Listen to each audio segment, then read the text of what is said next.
Hello everyone, welcome back to my channel. If you're new here, my name is Yanis and I run Percy's Angels, my small business where I create custom sweatshirts.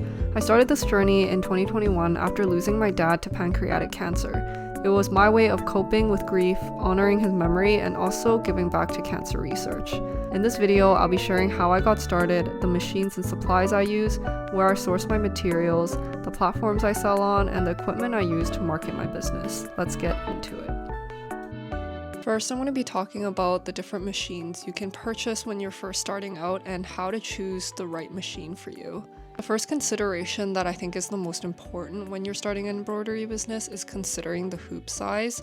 So every machine will have a limitation on how big the hoop can be.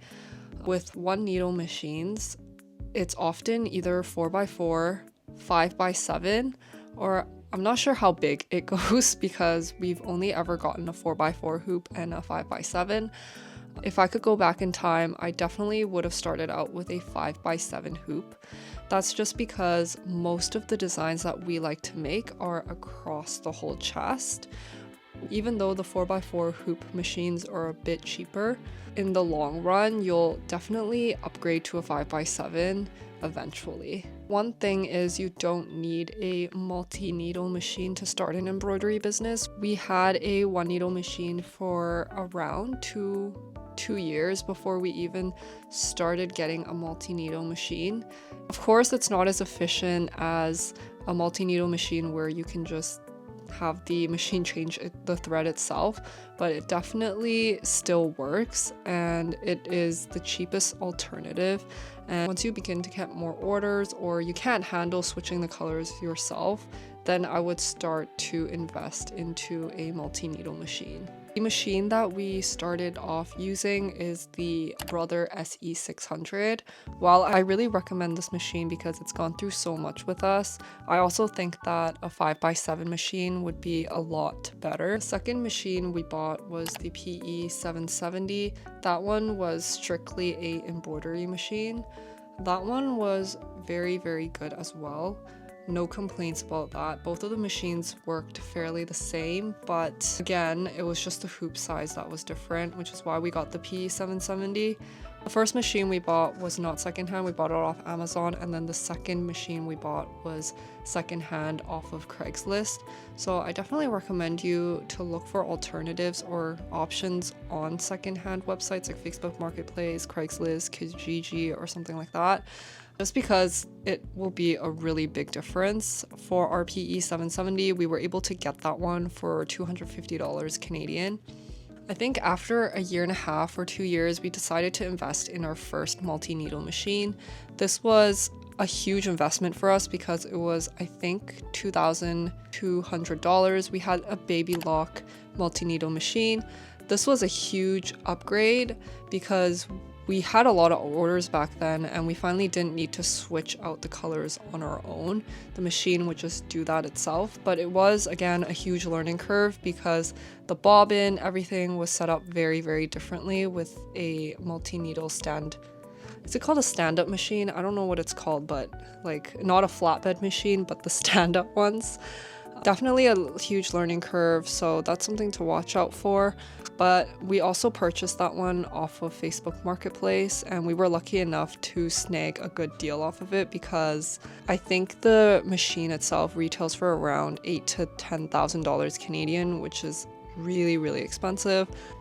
Fast forward, I think another year later, so 2.5 years into our business, we then invested into industrial machines. This is completely not necessary.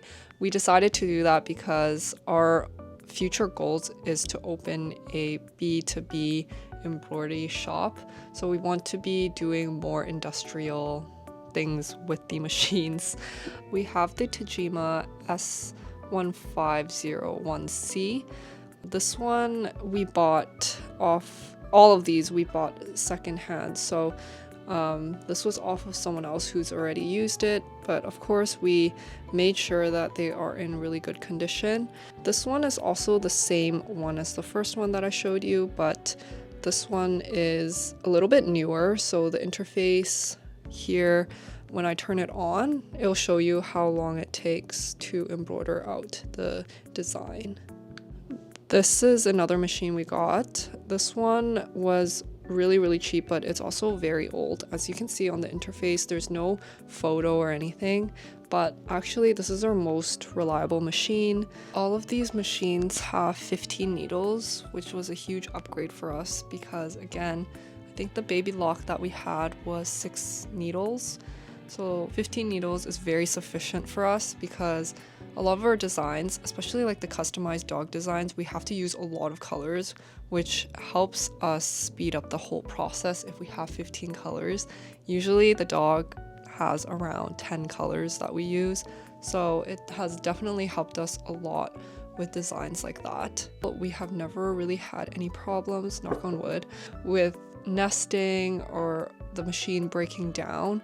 Of course, you have to have someone come and maintenance your machines, or you have to learn how to do it yourself. I recommend someone to maintenance your machines at least once a year or once every 6 months, just because you want to keep your machines running well.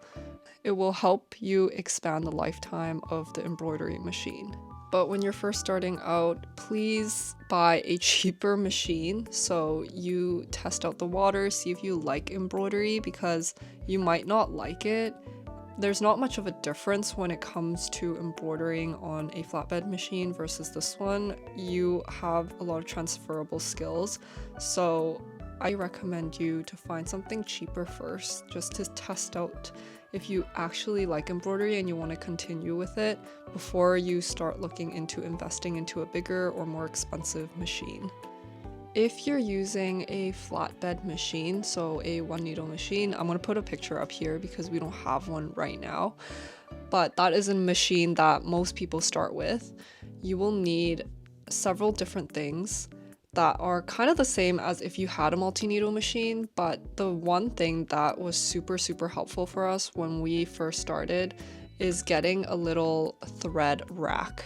I don't know if that's what it's called, but basically it's a stand that you can put thread into it and then it will link into your machine. I will insert a photo somewhere so you can see what I mean, and I'll link it down in the description bar for anyone who is looking to purchase one.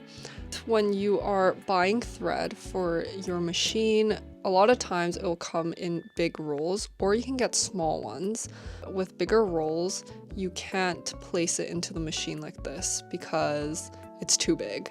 With the embroidery thread rack, I'm just gonna call it that for now, you basically loop it through the rack and then you can loop it into your machine so it'll just be upright. That was super helpful for us because it is kind of hard to find thread in a small amount when you're starting out. It is a lot more expensive because the small spools are, I think, like $5. This is around $10 with a lot more thread, and you'll go through thread colors like black and white a lot faster. So that is something to keep in mind. Definitely a must purchase when you have a flatbed machine. Next up, I want to talk about thread. Thread is obviously a must buy when you're starting out. I recommend you get smaller spools, not as big as this, but not as small as like the ones that you put into the machine. But there's a lot of packages out there, even on Amazon, where they give you a whole bunch of thread colors in smaller spools. That way you can test out what colors you need for your design and which colors you don't use. Because there are a lot of colors that we buy and we honestly never use it.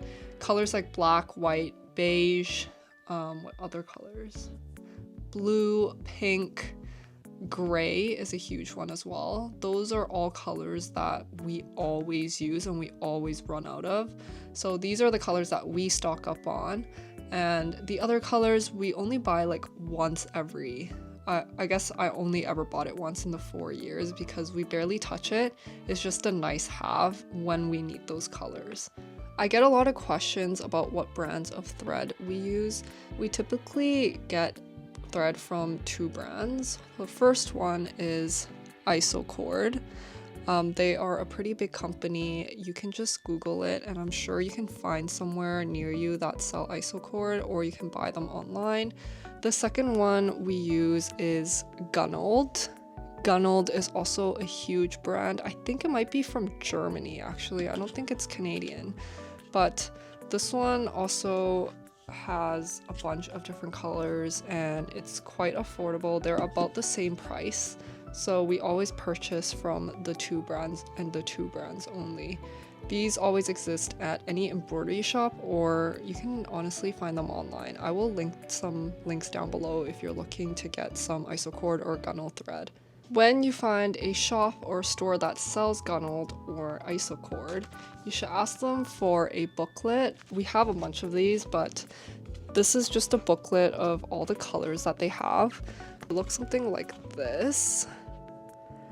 These are just great to have when you are looking to find a thread color that you want. I'll just look at the colors here because it's a pretty accurate representation, and then I'll look at the number and then I'll order the number.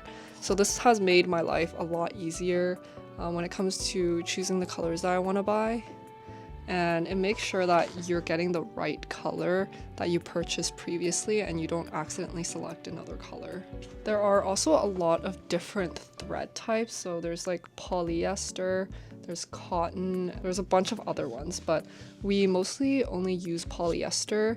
Definitely go with good thread because it will make your designs look better and also it won't damage your machine in the long run. After 4 years, we've collected quite a collection of thread colors. As you can see, we have it on a pegboard. I also recommend you get a pegboard or build one yourself like us. You can get one really cheap from like a hardware store like Home Depot or something and then buy your own pegs off of Amazon. I think ours was around $8 for the pegboard, and then I don't know how much the pegs were, but they weren't too expensive.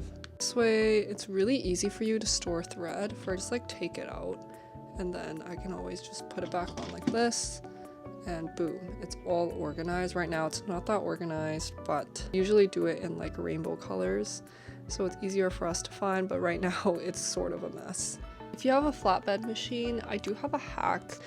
It usually comes with the plastic piece of bobbin. What we did was we bought bobbin thread.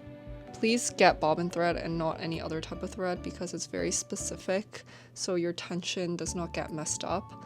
But you can get bobbin thread in like a roll like this, and then we would just spin and roll. Is it called spin? We will spin our own bobbin thread. That way we saved a lot of money when we were first starting out, instead of getting pre-wound bobbins like this. It does take a lot of time making the bobbins on your own, but it does save a lot of money because I think these is like 40-50 bucks or something, like a stack of these. Yes, it does take a while for us to go through all of them, but at the time it was just a lot cheaper for us to do it at home, and the one needle machines often have a way to wound your own bobbins. To get into multi-needle machines and bigger machines, I definitely recommend you get pre-wound bobbins. It's because it will make your life a lot easier. I think one of these lasts us a long time depending on how much we use the machines, but they look something like this. And you just pop it into your embroidery machine and you don't have to worry about it. These again we get from Gunneld. There are a bunch of other brands. You can even get them off Amazon, so it doesn't really matter, but we still like to use Gunneld because we really like their quality. And some other miscellaneous items that you don't need it, but it is a very nice must-have, is a lighter. You don't need this big. You can just like get the mini ones, but this one's just easier to use when it comes to embroidery. Run it through and it will tie kind of like a knot to it just to make sure your designs don't unravel, and it's just a nice way to clean up any designs that you have. Another must-have is this. These are like the thread cutters that you use. Just make sure that if you have designs that have a little bit of thread and you can't catch it with a pair of scissors, you can just go through with that. Or if you mess up some designs and you can't pick it out, you can use this to pick out any thread that you have. Another nice have are these. I mean, you don't need this because you can just use scissors, but this just makes sure that you can get into the nitty-gritty parts of your design, and if you can't catch it with big scissors, Find these on Amazon or again embroidery shops, but they're fairly cheap and you can get a pack of these. Definitely recommend getting a better quality one because these can dull out pretty quickly. The reviews before you get them. Other nice have, and the brand that we use, are organ needles. These are 75/11. These are the ones that we use and are the best quality. I think that this is like the one that most people use for their embroidery machines, but depends.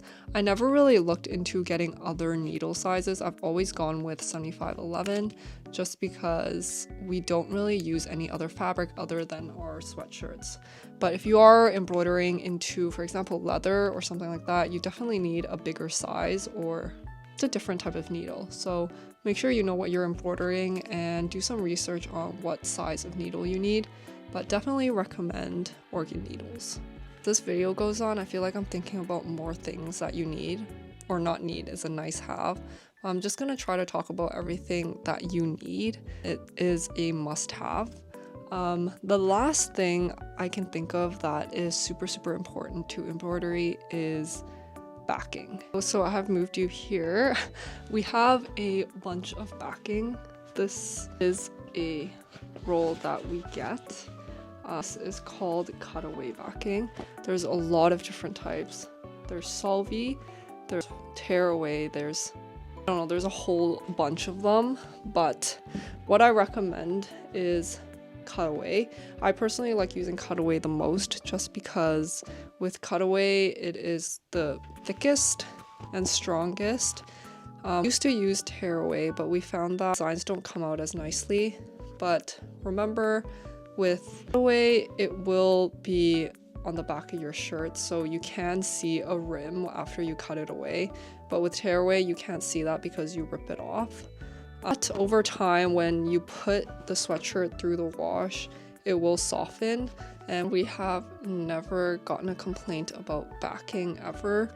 I think people are more so understanding when it comes to embroidery. They know that there's backing. We have a softer version for baby shirts. That's because babies have very sensitive skin, so we tend to use a softer backing. Again, it's still cutaway, but it is softer than these. You can get these in a lot of different sizes. We just like to buy it in a bigger size because we do use it a lot. Beginning, we bought a smaller one. Let me show you. Smaller one looks like this. It is the size of my head, like paper towel roll. This is the softer one. We use this for babies, like I said earlier. These are smaller ones you can find off of Amazon. It shouldn't be too expensive. I think it's around $20 for a roll, and it'll last you quite a bit of time when you're first starting out. When you're first starting out, you need to figure out what type of thing you're embroidering on. That way you'll know what type of backing to use. Really depends on the fabric. So if you're making something on like an athletic shirt, like something like Lululemon, you will need a different type of backing just to make sure that it is sturdy and it is fitting for the type of fabric. You can either get ones that are in a roll like this, so you cut it yourself, or you can even get the ones that are pre-cut. Those ones save you a lot of time, but it is slightly more expensive, and I just like the variety where I can cut my own like squares because I have different sized hoops. So it really depends on what you need. When you invest into a multi-needle machine, a very nice must-have are mighty hoops. These are magnetic hoops. So we have a ton of these now because it's a really good investment for us and we love to use it. But basically it is a magnetic hoop, so you don't have to push the hoops together, you just kind of snap it on. These are pretty expensive, but if you do have a multi-needle machine, I highly recommend you look into investing one.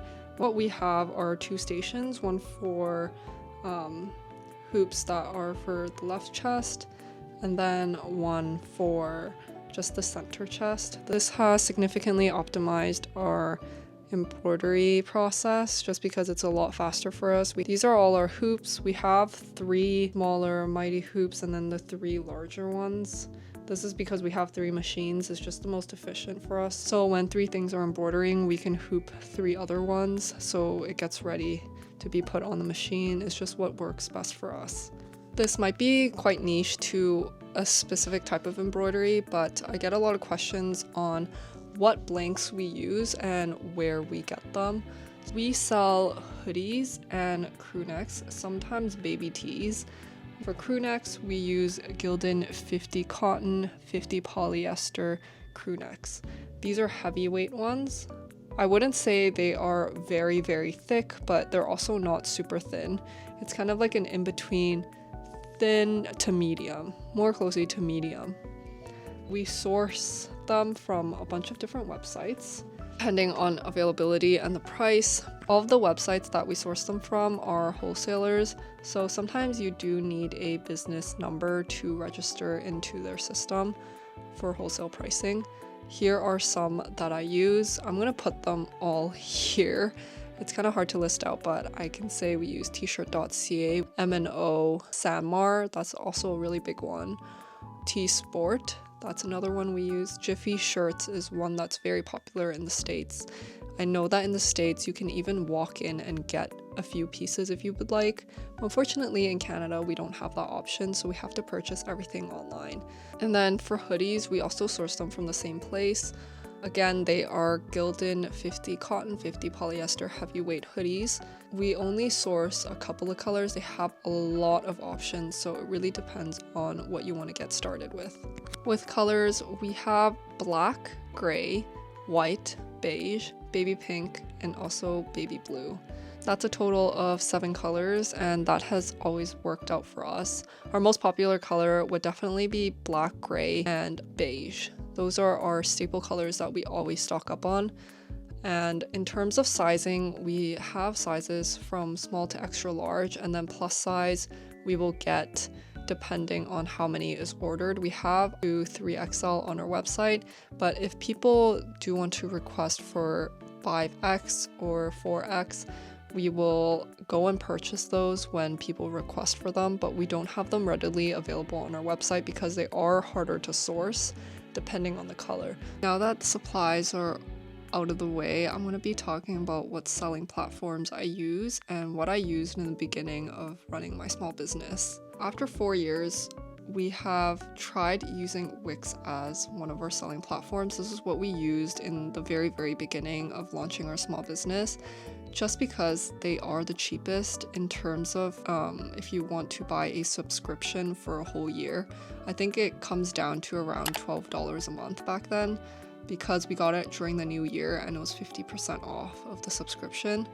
And I honestly don't have any problems with Wix. It is a really good platform that we used in the past, but we decided to upgrade to Shopify because of the limited variations that we can put onto the website.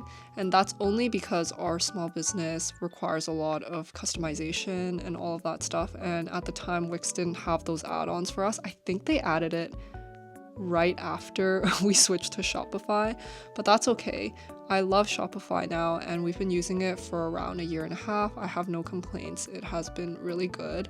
Other than the subscription fee, it is a little bit on the pricier side, so when you're first starting out and you don't have as many orders, I definitely recommend you look into other alternatives like Wix, Squarespace, what else is there, like Big Cartel. There's a bunch of other websites that you can use to host your website on, so look into some other alternatives if you don't have the money to put into a Shopify subscription. Having your own website also means that you can choose your own domain name. A domain name is kind of like an address to your storefront, so it is really important that you pick the right domain. The best advice I can give you is to look at other small businesses and see what they're doing and how they're so successful. A lot of big brands like Michelle Obama, Mr. Beast, and Discord use a .store domain. A .store domain will help you stand out from the .com crowds. Your customers will know immediately from your domain name that you are a store. So it is a lot more attractive and it will garner more attention. And with the .store domain, you actually sell more. A year-long study showed that with the .store domain, you actually get 87% more traffic, which means more customers, which means you sell more. You also get 2 times the visibility on Google, which is amazing. That means more eyes on your business and more orders. And with a .store domain, you have access to benefits of over $2,500 in savings with applications and platforms that you might already use, like QuickBooks for your accounting needs, MailChimp for email campaigns, or even Wix and Shopify. These are all very, very crucial things you need for your small business. So when you have a .store domain, you unlock exclusive access to business needs that you won't otherwise have access to. So this is definitely a huge benefit when you're first starting your small business. I have a code for all of you to get a .store domain for just 99 cents for the first year. Yes, you heard me right, only 99 cents. I'll link that in the description box below for anyone who's interested in getting their .store domain. Another platform that I use is Etsy. Etsy is known amongst basically all small business or entrepreneurs. It is a marketplace where you can post your products and have them market it for you. You don't have to do any of the marketing yourself, which is awesome. In the first year, I think Etsy will be very useful to you if you don't have an audience already. This way you don't have to post TikToks or Instagram Reels or anything like that to push out your product. It's a great way to build a community and get some orders going so you know which direction you want to take your business. When I first started, there wasn't a setup fee, but now I think it's around $20 to set up, which is still fairly cheap. But you have to consider that there are a lot of transaction fees and Etsy takes a portion of your sales. So that's something to think about.